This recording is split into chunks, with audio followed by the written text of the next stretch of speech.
as provided by the faculty. But other than that, it's just trying to make sure that we social distance while we're in the hallways and always wearing a mask. Yeah. And the N95s have not been fit tested, right? They're actually doing it next week for us. Oh, they are. Okay. Good. Yeah. So I think. All right. I think Jeffrey has joined us. Yeah. Yeah. He's inside there. Let's just make sure we can hear him.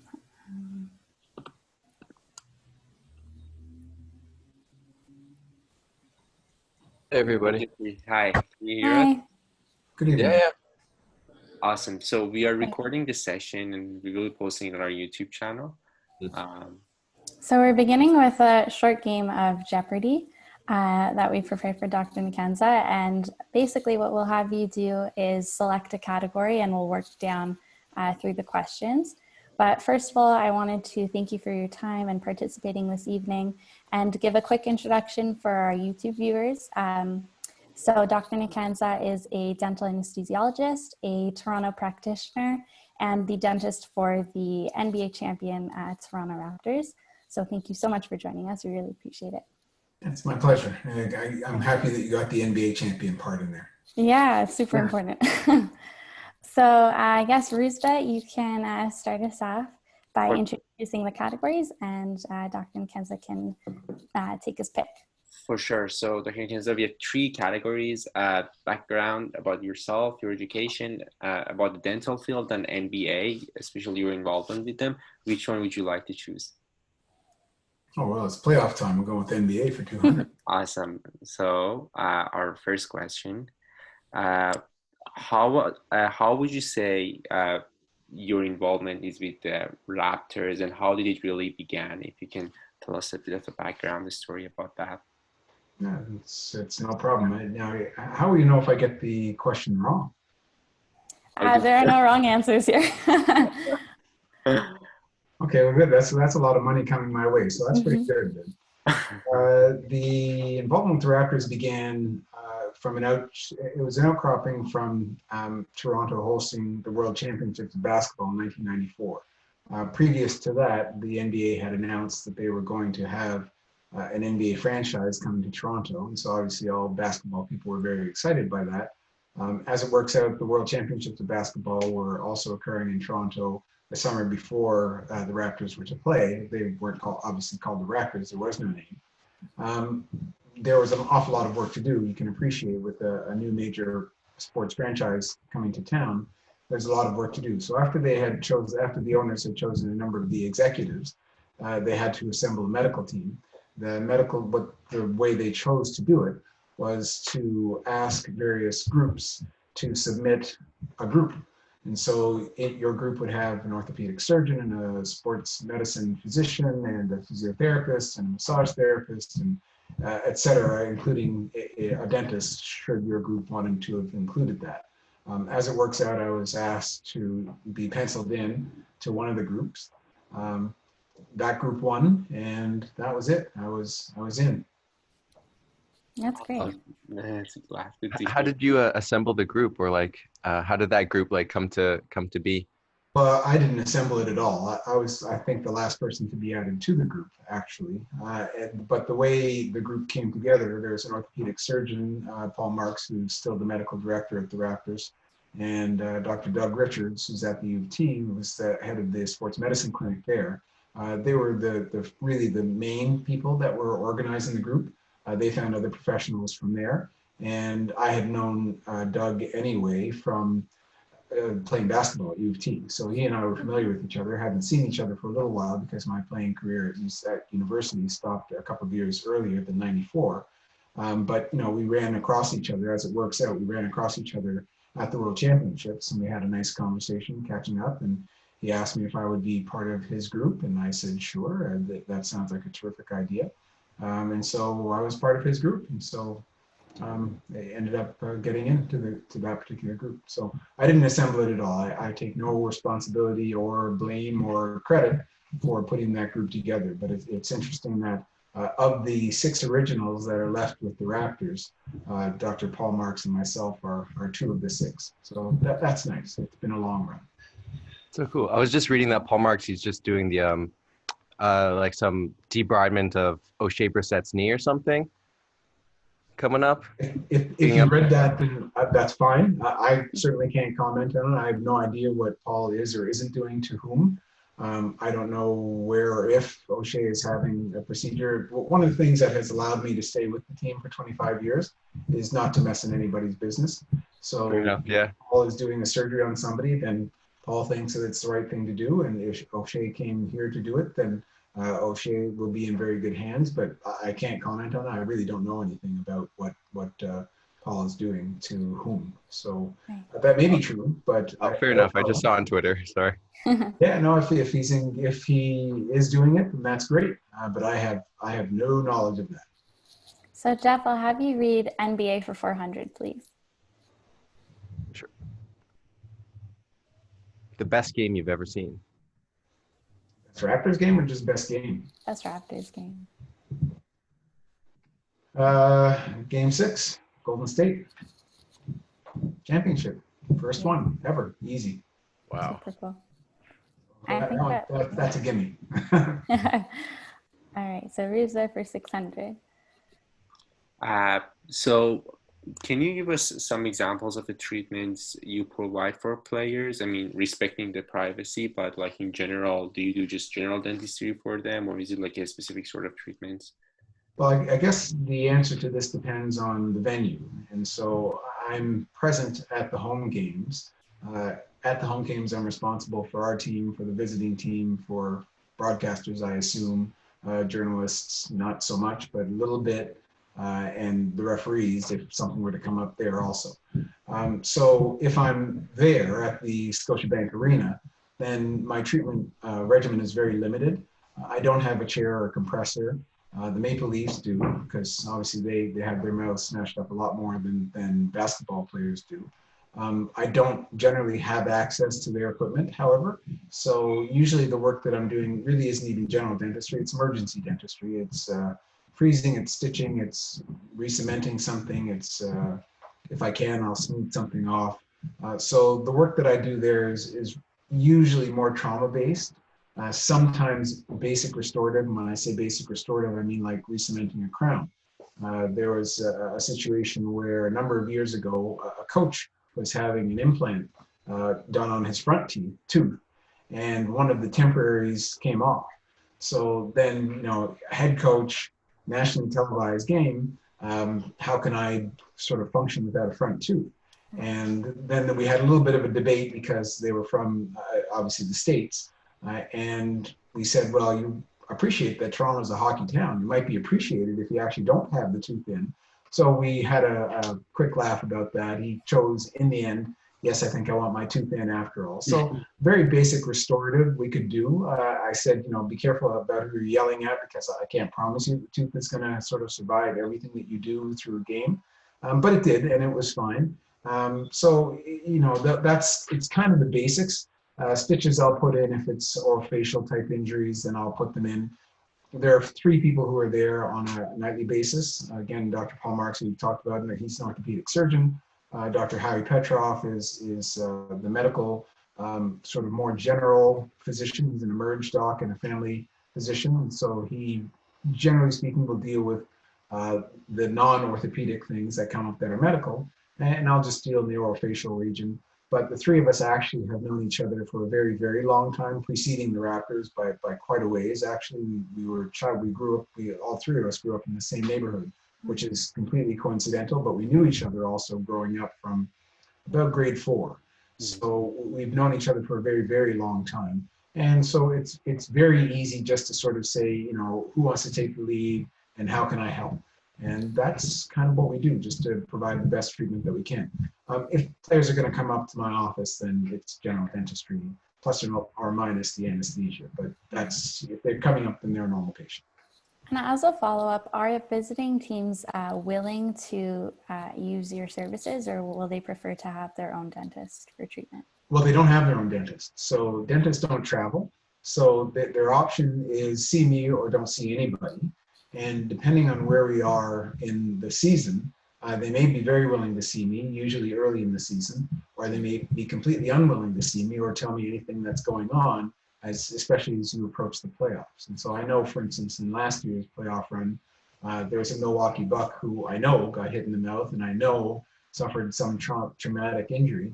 I offered my services to their head trainer and I was flatly turned down, which is fine. But at that point in the playoffs, in the Eastern Conference Final, they just had no intention of even possibly having something or someone torpedo their boat. So they circle all teams circle the wagons very tightly when the playoffs come up.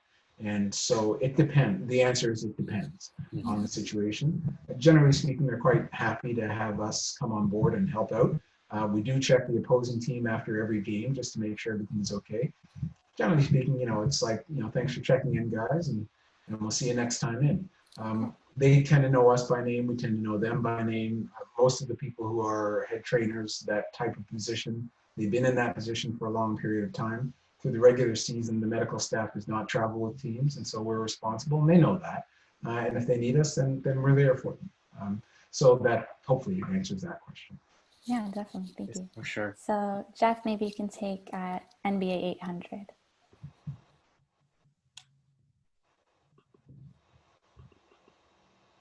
Okay. Yes, so. We jumped to 1,000. Yeah, sorry about that. Yeah, yes. There we go. The championship. No, that's not a question. That's a fact. That's a statement. We phrased it in the Jeopardy style, but I guess if you can tell us about how it was like, your commitment with the NBA, which began at the beginning of the Raptors' career, and how it led to the championship and what it was like being a part of that journey. Like the experience of the championship, how would you describe it as a dentist in the team? Well, I've told other people that it is one of my top 5 times in my life, and the top 4 are that I'm married and I have 3 kids. So it was an unbelievable run. It is incredibly hard to win a championship in the NBA. I won't speak for how easy or difficult it is to win in baseball or football or hockey. Although it's been a long time for Toronto to win in hockey, it's really hard. And so one of the things that I certainly appreciated in the championship, and I guess I'll work sort of backwards, was just exactly how difficult it is and how intense it is.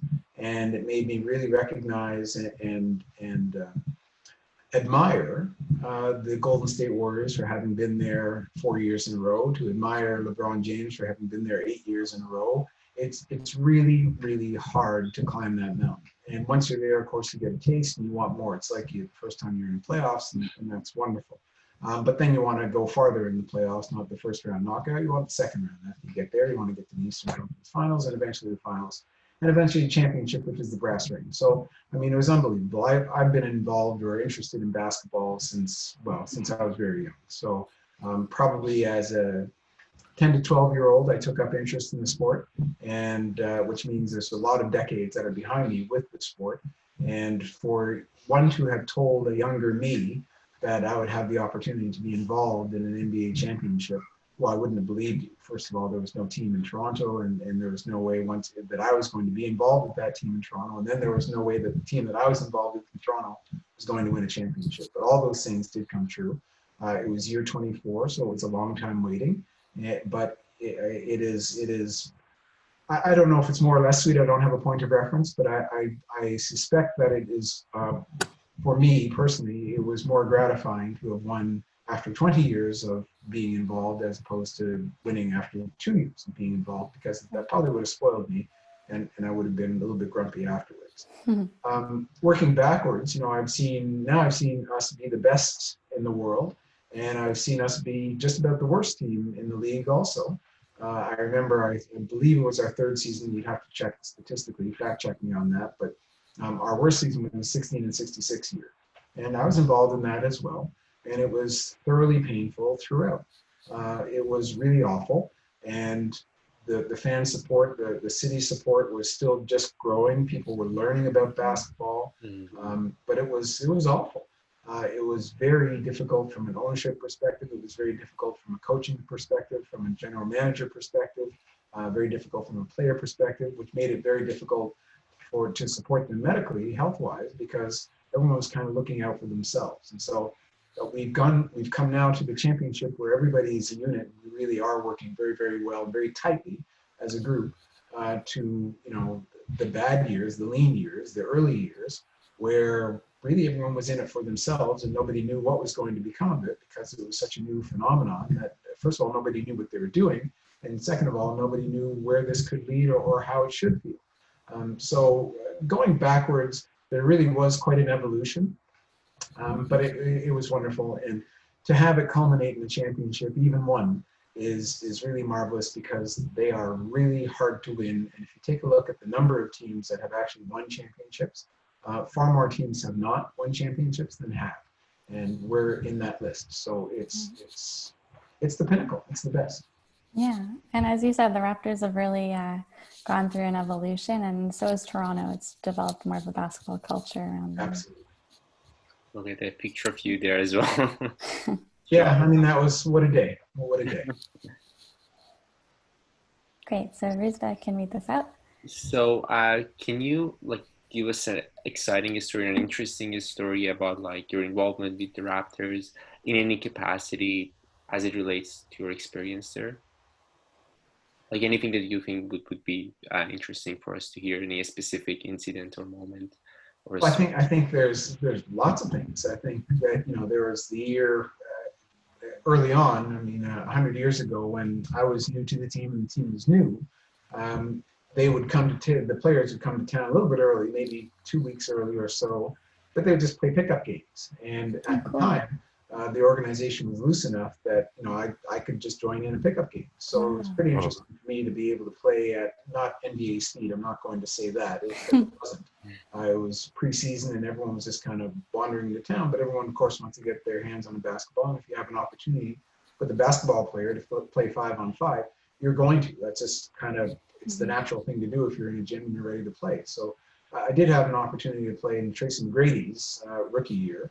And it was quite interesting because we, of course, drafted him out of high school. So there's an 18-year-old who now is moving out of his hometown to come to a strange town. And he's playing with groups of, he's playing with men as opposed to playing with boys. And it was very interesting in these particular scrimmages to sort of see his response to it and when he would be tired and when he wouldn't be tired. And, as great a player as he became, a Hall of Fame player, as great a player as he became, I remember in that preseason of his rookie season, he would sort of beg off because he was tired. And, as any other 18-year-old kid would do, he'll blame something else. And so he said he would have asthma or that he twisted an ankle or someone hit him or whatever the case may be. And it was quite interesting to sort of watch his evolution, even here, to go from, one of the best 18-year-olds in the world to become one of the best 20, 21-year-olds in the world, and then to become eventually one of the best players in the league, certainly. So that was a lot of fun. I didn't play very long with them, but it was a lot of fun just to be able to get up and down the floor with them a little bit. There have been other times where I've been called to official duty at games, and it's been interesting what happens either before, during, or after the treatment. It's fairly well known that one of the great performances, at least in Toronto and in the NBA in a half, was Jimmy Butler going off for 40 on us in a half. And one of the things that there was a time at halftime where some of us on the medical staff had a chat with Jimmy because there's a bit of an issue. So I immediately got accused of fixing Jimmy up a little bit too good because he came out and torched us for 40 and we lost the game. But in the end, my job and my responsibility is to do what I do. And I'm the dentist. I certainly I wear the Raptors colors with pride, but the reason that I'm down there at all is because I'm a dentist, and therefore it's my job just to treat everybody as well as I can in whatever capacity I can. The last story that I'll give you is with Allen Iverson, who was, as fast a guy as I've ever seen on the basketball floor. Anyway, he and Damon Stoudemire, one of our early stars, would always get into it. And Allen was a pretty rough and tumble player. So he got hit once in the mouth and they put his tooth through his lip and he had to get stitched up. Interestingly, he was such a warrior, wanting to get back on the floor as quickly as possible. He decided to, for his stitches, to forego any freezing. So we just sort of, okay, are you sure about that? And he said, yep, let's go stitch it up. So little guy, but a very tough little guy, Yeah. and Hall of Famer. But these are some of the things that would happen a little bit behind closed doors. So this is more or less a matter of public record and something really that private. But it was pretty interesting how you would have some players who really couldn't stand having a cut on their little toe, and you have other players who are quite willing to withstand having stitches put in their lip without any freezing. So it's been very interesting to watch. I've certainly learned a lot and made some good friends, acquaintances that were either players or executives or coaches. I've appreciated very different personalities. I've appreciated the complexity of running a basketball team, and certainly how that's grown to become MLSE, which again was an entity that didn't exist at the beginning. So it's been, the whole thing has been really a great ride. And for me, it goes year by year. And at this point, you're 25, I'm just thankful that I've had that history behind me. And I don't know what comes next, maybe nothing. Maybe year 26 will be the year they don't want me back. And that's possible. But if so, then I had a heck of a run. So it's been really great. Awesome. Lovely. Thanks so much. Thank you so much for sharing. How unbelievable was it playing with them? I'm sorry? How unbelievable was it playing with them? Well, you get a feel for exactly what the deal is. And again, I had played at the university level, so it's not that I was horrible. I wasn't great. I wasn't an All-Canadian or anything like that. So clearly playing in the NBA was not going to happen for me. However, I could play. And it was very interesting for me just to sort of appreciate the size and the athleticism and the speed and the strength of these guys that, just sort of were apparently playing the same game as I was, but kind of weren't. So it was fun, but it was fun to the point that said, well, unless I really, really practice and sort of train for their pre-camp, there's no way I'm getting on the floor with them again. So that was a one-time deal. Yeah. I feel like it's so hard to appreciate how fast and big and powerful these players are from the television view, but I guess the new view now with this kind of sideline camera gives you a better view of it, but doesn't really help because you really don't know how big these guys are until you're actually standing next to them, walking next to them. That's true. That's true. Fred and Kyle on our team, they look quite small, but Kyle is 6 feet tall and Fred is 6 feet tall, which for normal human beings is actually pretty tall.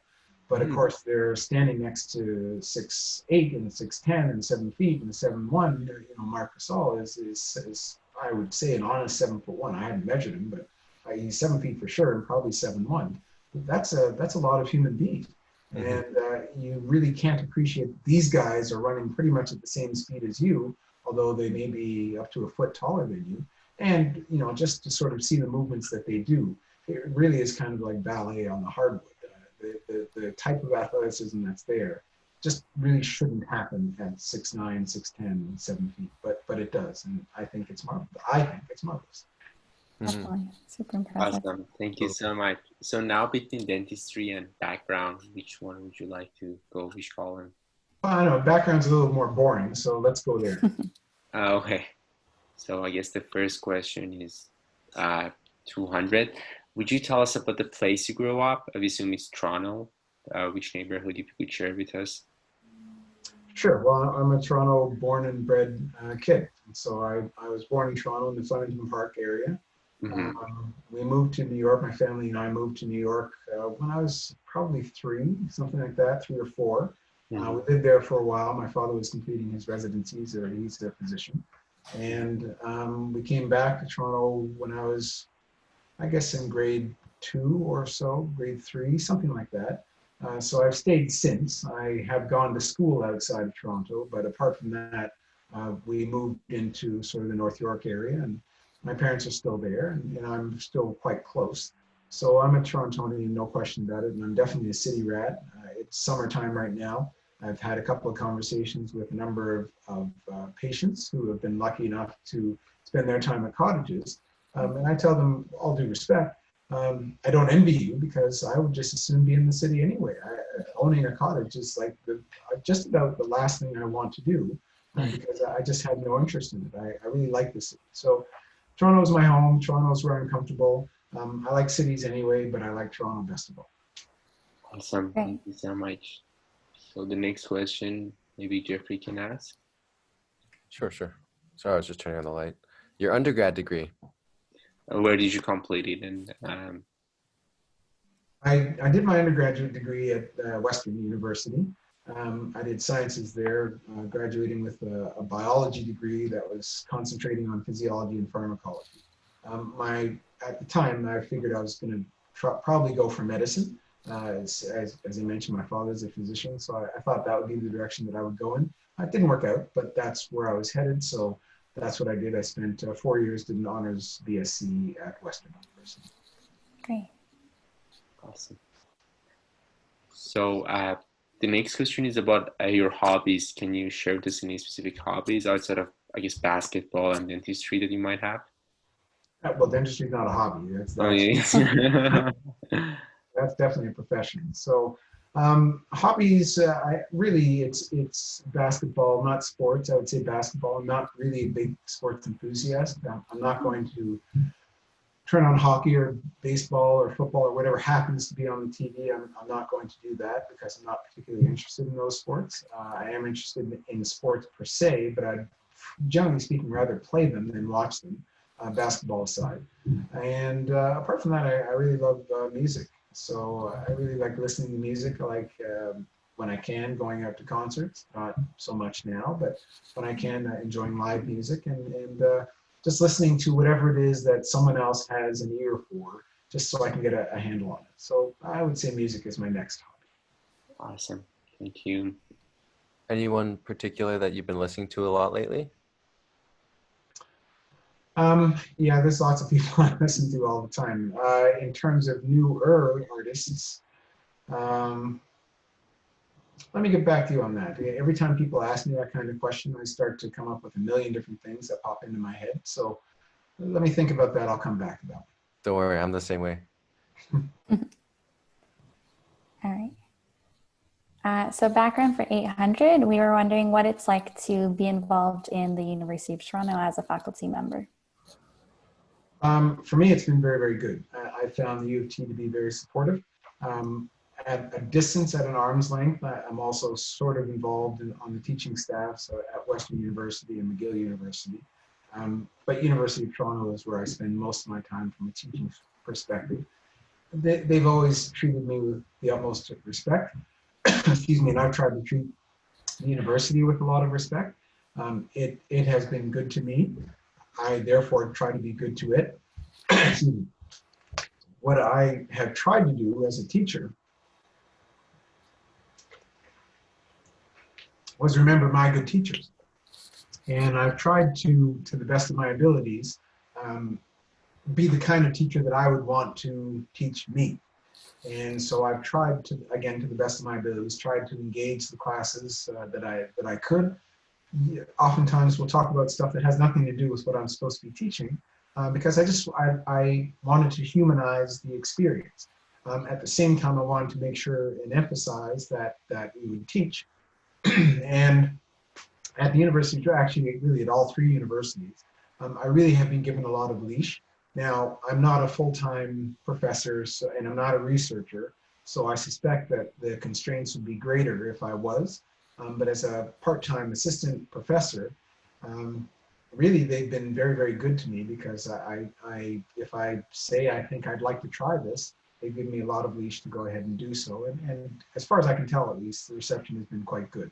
Again, I've enjoyed quite a few years of teaching now, and so I guess I'm doing something right, because in theory, you should get rid of the bad teachers. So I found it very good and personally very rewarding. Students keep you on your toes. I like that. I like being challenged in terms of knowledge. I never really know what's going to happen when I go down to the university, and I like that. And when I don't have an answer, then I'm going to try and find it out. But for me, it's been very, for me, it's good. I like teaching. It's not for everybody, but I really like it. Great. Yeah, and it must be ever changing, especially now with the pandemic. But that's exciting to keep you on your toes. Absolutely. So for 1,000, maybe Rizbe, you could read this one out loud. Yeah, for sure. So do you have any suggestions on how to establish professional relationships with patients, especially, I guess, for dental students in general, and people who are new into the health professions, it can be pretty stressful to interact with patients. So do you have any advice or any experience you would like to share us about that and how we can stand out and establish better working relationships with our patients? Sure. I think the two things that I would say would be don't prejudge and listen.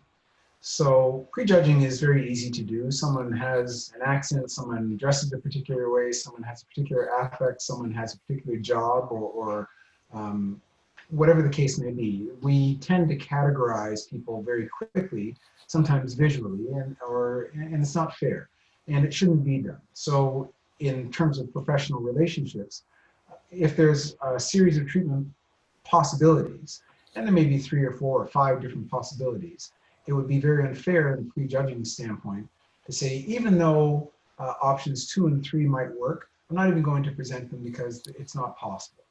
Implants, for instance, are very expensive. Mm-hmm. So I'm not going to present the implant option because I don't think this person has the money.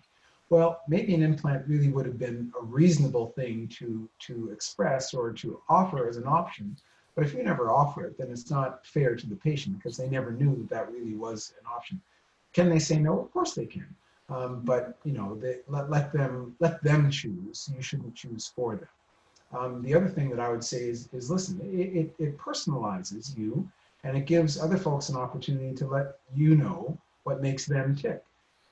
It falls a little bit in line with prejudging, but I think taking the time to listen. And again, I try to be the practitioner, the teacher, the educator, the person that I've most admired when I've been growing up. And one of the great things that I saw professionally when I was doing my dental residency, hospital residency after graduating, was an ENT doc actually, who the first thing he would do when he met his patients is he would just sort of sit at eye level at a respectable distance away, put his hands on his lap and just sort of say, you know, so let me know why you're here and what I can do for you. And then he would let the patient talk. And sometimes it was 3 words, but sometimes the talking would go on for the next 10 or 15 minutes. And he never, ever interrupted them and never, ever sort of said, okay, well, let's speed this up. That wasn't really the question that I was asking. He listened to all of what they had to say, and it took as long as it took. So one of the things that my staff, my team, really don't necessarily care for when I'm talking with my patients in the office is that I will sit down and I'll have a conversation with them and I'll, you know, what's on your mind and how can I help you? That's new patients and old. And I just want to hear what they have to say because I actually am interested in it. So I think listening is a really big skill. And I try to put that together with not prejudging people. And then I just want to have a relationship that's a human relationship. Here's a set of skills that I have that can probably help you out. You tell me what's on your mind. Let's see how we meet in the middle. Great. Yeah, I definitely think it's important for patients to feel heard, and it helps establish trust between both groups. So I guess that's the last category. It's dentistry. I guess I will go with the 200. So did you face any obstacles on your journey to be involved in dentistry? I mean, applying to dental schools, applying to dental residencies, or afterwards. In general, did you have any obstacles and did you learn anything from it that you would like to share with us? Well, I would actually change the question slightly. So you asked if I faced any obstacles going into dental school. I didn't because I didn't want to go into dental school. So that part was pretty straightforward, and I guess I'm approaching it from an opposite direction. So the reason that I applied for dental school at all was because I lost an argument with my parents. So it was a year where I happened to be applying to teachers college and to medical school, not dentistry, because I wasn't interested in becoming a dentist. I had an argument with my parents and they said, well, if you're applying to medical school, why not apply to dental school? Your uncle's a dentist, so why not apply to dental? He's happy in his profession. And my father was a physician and said, you know, medicine's changing, you might not want to be a doctor. And I said, well, kind of all I've ever wanted to be is a doctor, so why wouldn't I want to be a doctor? So we had, as I mentioned, an argument back and forth. And the way I lost that argument was to say, fine, I will make out the application because essentially I lost the argument. And there's nothing to lose apart from whatever the cost was to make out the application. My parents said, well, that, you know, if money is the reason, then we'll pay for you to fill out the application, $75. So they'll pay for me to go. So I had no more reasons not to fill out the application. I had no intention of going. As it worked out, the yeses that I got were not from medicine, but were from Teachers College and from dentistry. And then it became a choice there. With regards to obstacles getting into medical school, that's kind of interesting because I can't tell you what happened that I didn't get in. I can tell you that I just didn't get in. And my marks were not spectacular, and that might have been it. Was there a cultural bias? Maybe, I don't know. Certainly I personally have not faced cultural issues, at least very often, in my journey to becoming a dentist. And so that really hasn't been a problem for me. Now, I may be relatively insensitive to that because the neighborhoods that I grew up in weren't Black. So I'm used to not being around Black people because I just kind of never was. So the sort of feeling like out of place from a cultural standpoint or even from a visual standpoint just really never computed to me. And so maybe stuff happened to me, but either I ignored it or I didn't notice it in the first place. And I never really, I never really faced a situation where I wasn't, once I got into dentistry, or I wasn't able to sort of do what it is that I wanted to do. I don't think. Again, it's hard to say, I can't comment on something I didn't do because whatever I've really set my sights on, I've been able to achieve. And so I've never really been shut down for any other reason. It's hard to do, and it's a long time. It's obstacles that I faced personally was really being in school a very long time. I did a full undergrad.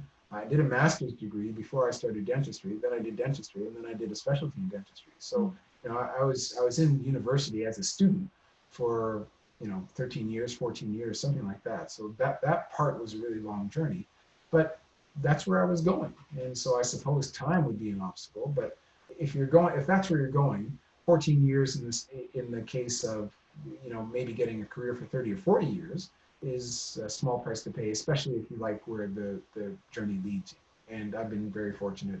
I really like what I do. So did you know that you liked dental anesthesia from like third or fourth year of your DDS degree, or was it like a decision that came on when you got into dental school? Like, how did you choose that decision? No, I had never heard of dental anesthesiology before, so I had no idea. And so again, I didn't even want to be a dentist. So at the time, when I started dental school, it was possible to actually have some subjects taken away because you'd taken them already. So statistics I was forgiven on. I had a degree in physiology, so I didn't have to take physiology. I had biochemistry background, so I didn't have to take biochem. So there are a number of things in first year I didn't have to take either. So I had spares at those times. At the end of first year, I figured, well, this was too easy. So I don't know if I like dentistry or not. We haven't done dentistry. So I'll hang around for a second year. Now, of course, you're at the end of second year, you get a little bit of a feel for it, but you're halfway through, I may as well finish. It was in second year that I was exposed to anesthesia. And I thought that was interesting, but whatever. And then in third year, I was exposed to sort of the idea of sedation in dentistry. And then I sort of had my medical light go off in the back of my head a little bit. And at that point, that's sort of where I started to begin to form, oh, maybe this is something that I'm interested in. Mm-hmm. So by the time I finished with dental school, I was thinking either oral surgery or dental anesthesia. For me, dental anesthesia was a far better fit, but I was aware that there was only one spot in Canada at the time. So I was quite prepared again not to apply, so that wouldn't have been an obstacle. I figured, well, I can't fail if I don't apply. And I spoke to a friend of mine about that, and he said, well, that's stupid. I mean, the way you guarantee not getting in is not applying. So I couldn't fault that logic, and so I applied. And, for whatever reason, they chose me to be their resident for that year, and so I got the one spot there was. That's amazing. So that's kind of the genesis of it, really. Yeah, it's awesome. So Jeff, maybe you can take dentistry for 400. Let's just get back to the panel. Thank you guys for making this Jeopardy thing. Yeah, that's a lot of work. I've made Jeopardy games. That's a lot of work. So good for you. This is very cool. And I guess you kind of touched on this already, Dr. Nkansah, but the reason you chose to specialize. It was just an interest in dental anesthesia. I liked what I like the idea for me of doing general dentistry plus something, as opposed to eliminating a lot of general dentistry. So if you become an endodontist, you're not going to do fillings anymore. If you become a prosthodontist, you're not going to do ortho anymore. If you become et cetera, et cetera, et cetera. So you specialize in what you specialize in. To my understanding, which continues to this day, the only specialty that allows you to actually expand your work is dental anesthesia. So I'll treat you awake, I'll treat you asleep. I don't really care. That part doesn't matter to me, but I'm going to do a general practice. Now, if I choose not to do orthodontics, that's fine, I won't. But it's because I choose not to, not because I'm a specialist in perio and endo is out of my field. So I'll do a little bit of perio, I'll do a little bit of endo, I'll do a little bit of restorative crown and bridge, prosto, et cetera, et cetera. And I can maybe put you to sleep. So again, to me, it expanded my horizons as opposed to narrowing them down. So for me, the only specialty that I was really particularly interested in after I left dental school was anesthesia, if I was going to specialize in anything. Did you consider oral medicine and oral pathology as well, or wasn't that an option for you? Was I interested in them? Yeah. Not even a little. Oh, okay.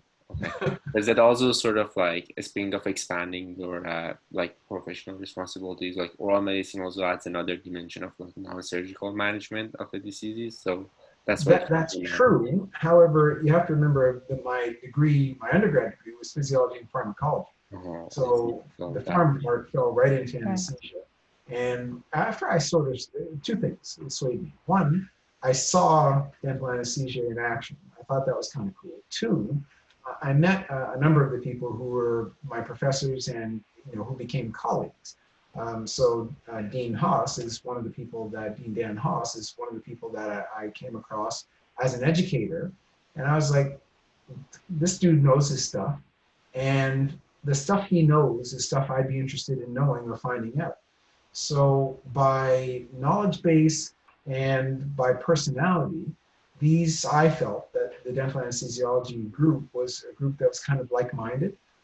I didn't feel that same connection to the oral maxillofacial surgeons, no slight to them, it just wasn't for me or wasn't as good a fit for me. So I chose not to pursue that option at all. And if I was going to go anywhere, for me, it was going to be dental anesthesiology because I liked the work and I really liked the people. So I figured that these are people that I can hang out with for the next 20 or 30 or 40 years. And are the majority of the patients you see, do they experience dental anxiety and that's why they seek sleep options for dentistry?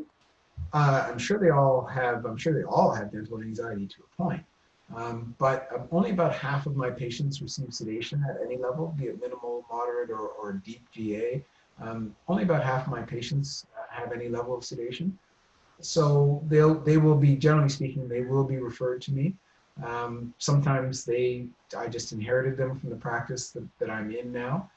So I think dental anxiety, dental fear is very real. I think dental phobia is a little bit more rare, but has to really, when you're into phobia, it kind of has to be treated with sedation because you can't talk people. You can't kind phobia away.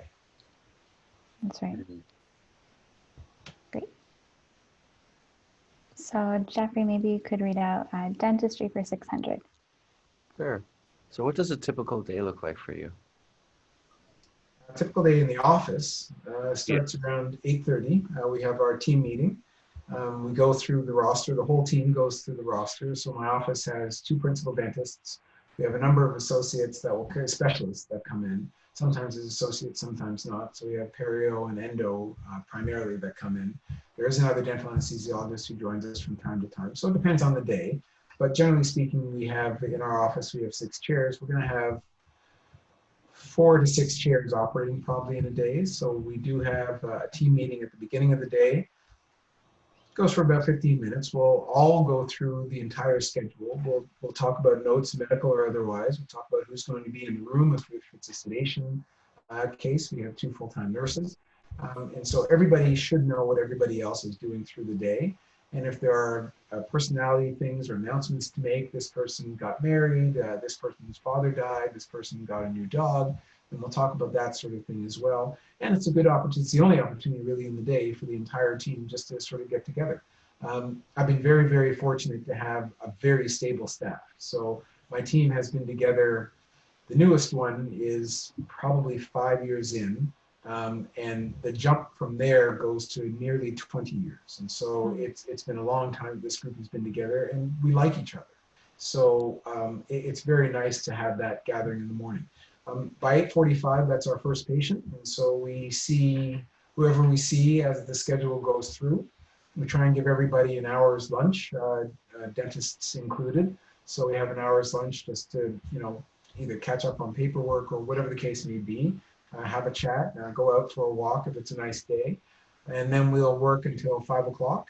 And Monday to Friday, that's more or less it. I'm out of the office on Thursdays. I'm down at the university, so that's sort of my day there. In terms of number of cases that are seen in a day, all depends. Today I had 4 or 5 cases. On a really busy day, I guess I'll see maybe closer to 10. Hygienists will see who they can. Again, we're in the time of COVID pandemic, and so timing is very different than it was, but it would not be abnormal for the hygienist to see patients on about a 45-minute rotating basis, and then we just sort of get through the day. So days all start at 8:30. Days all seem to end at 5, sometimes a little bit before, sometimes slightly afterwards, but not very long afterwards. So even though it may look like a mess of the day, everyone still seems to get out by 5:05. So that's sort of the typical day, and that's mostly Monday to Friday. We don't work weekends because we've just chosen not to. And that's it. We try to enjoy each other's company, and we try to make our patients a little bit better. That's awesome. Great.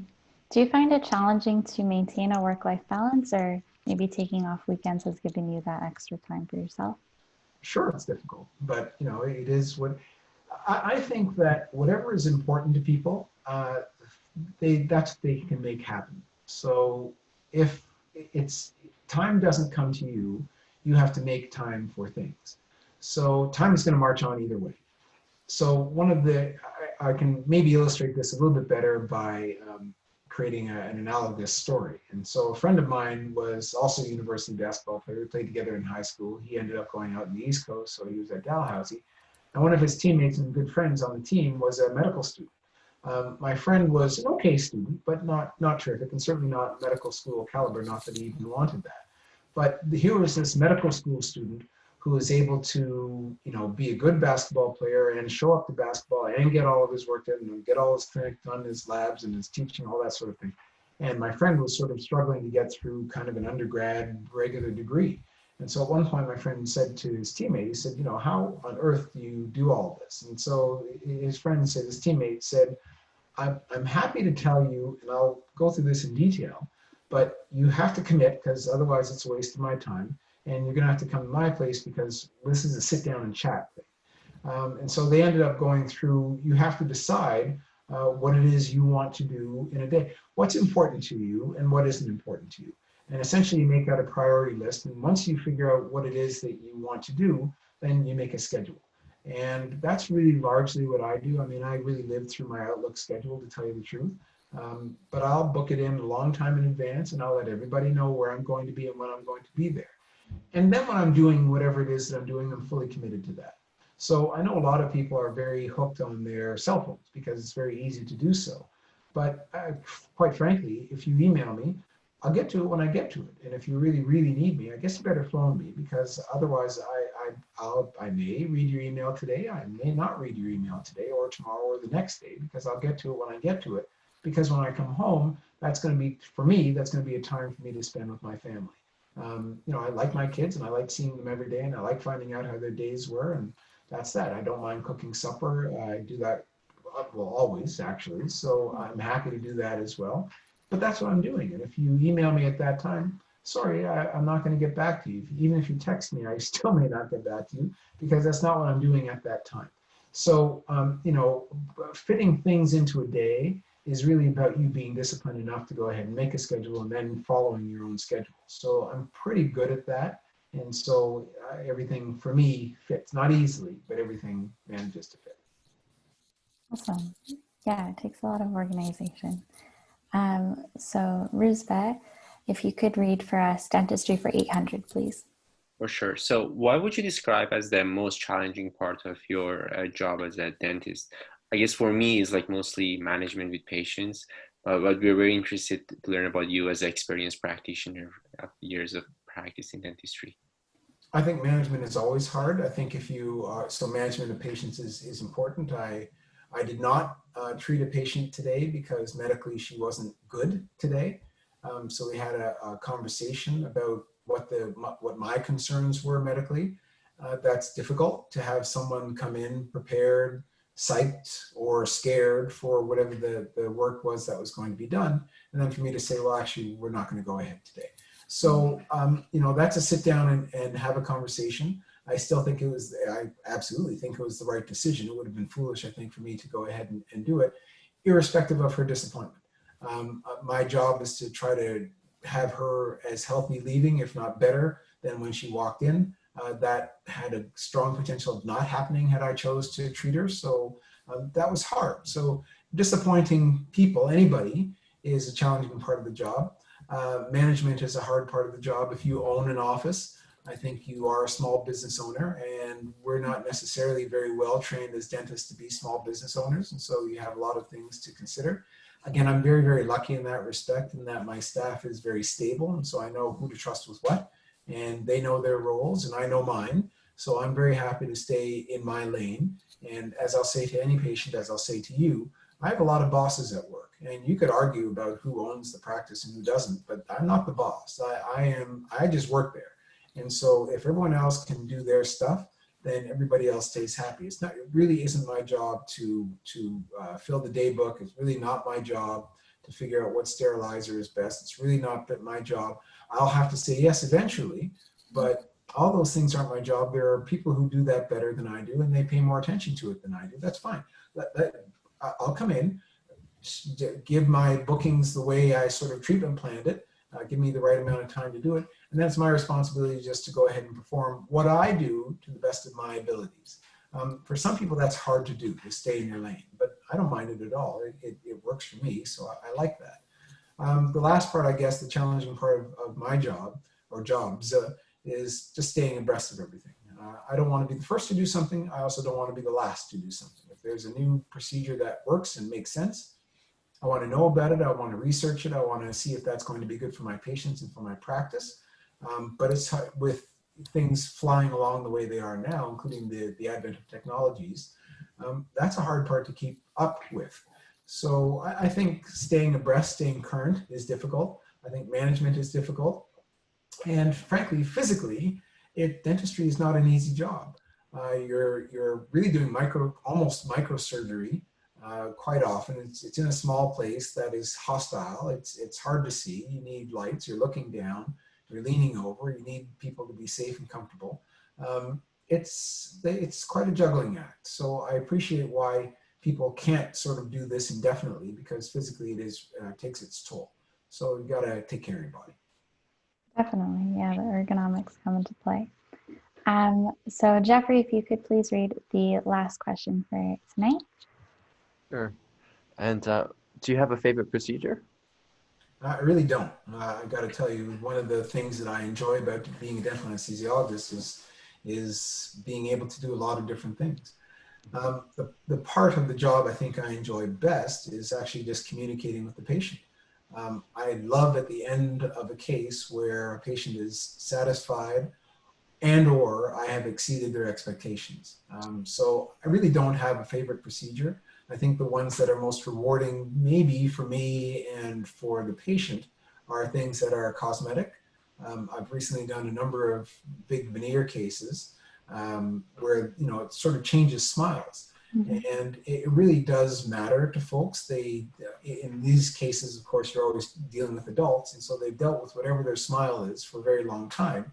And now, either through frustration or embarrassment or whatever, they've decided to go ahead and do it. So we sit down and we plan, and we plan carefully, and then I have to execute well. And at the end, I certainly have had a number of people just cry. You hold up the mirror and let them see their new smile for the first time, and they cry. And, you know, I know that they're tears of joy, and, you know, sometimes I feel like crying along with them because I'm so happy that they're that happy. And so that really is, I think, great. I'm not sure I would call it a favorite procedure, but having that open line of communication is, I think, really great. And when they appreciate what you've done, And when you know you've done, when I know I've done a good job, then that's a good thing. Yeah, it's really a meaningful impact you can make on their lives. So Dr. Nkansah, you're a winner for this evening. I came in first and last, so That's right. Thank you so much for joining us. We really appreciate you scheduling us in. Yeah, Hey, thank my you guys pleasure. so much for having me too. Yeah, thank you so much. We know how busy you are, and it really meant so much to us to have you on this meeting, as I'm sure many of the things you told us is going to be very beneficial to every person who is watching the interview, including the pre-dental students and the dental students. I hope so. Well, thank you very much for the invitation. I really do appreciate the opportunity. Thank you so much. Have a good night. Bye. Thank you very much. Have a good evening. Bye. Bye. Take care.